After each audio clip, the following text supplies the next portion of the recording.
Blutbad. Hello and welcome back to another behind the scenes toy photography video. This week I'll show you how to disguise your important characters as unnamed extras. I call this shot Ghorman Aftermath.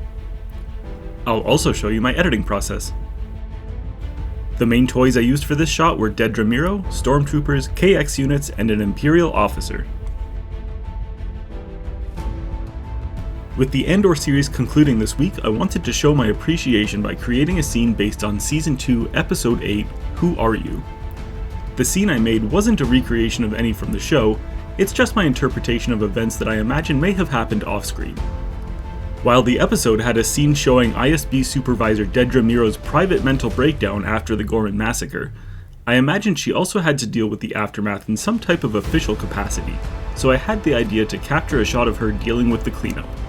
I know it's a little grim, but I thought it would be a challenge to create a pile of bodies without showing any faces. Most of the Ghormans were unnamed extras, and Hasbro's The Black series tends not to release many toys that aren't based on major characters, so I had to create a massacre that didn't look like it was massacring our favorite characters. I started off with my Osha Anisea figure from the Acolyte, because her outfit is pretty utilitarian and unremarkable. With her face hidden, she could be anyone. For the rest of the bodies, I used a collection of fan favorites like Dr. Evzan and Jyn Erso, doing my best to obscure their faces with accessories borrowed from other figures, and even a few ponchos I made out of scraps of fabric. To conceal the gap between the ground and the background TV, I also placed a few chunks of broken concrete as rubble from the explosions. Lastly, I placed a white foam board as a reflector opposite my singular light source. Here's my starting image. There was nothing major to edit in this shot, I just wanted to do some basic color correction and touch-ups. I began with a minor crop before adding adjustment layers for color balance and levels. I then used the healing brush tool and content aware fill to fill in a few gaps in my foreground and also remove the articulation joints from my action figures. I decided one color balance layer wasn't sufficient and added a second with a custom layer mask in order to only change the background's color balance.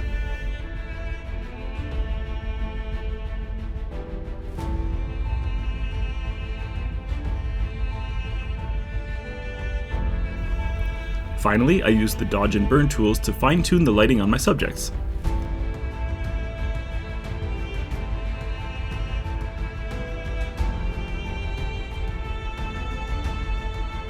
So once again, here's my starting image.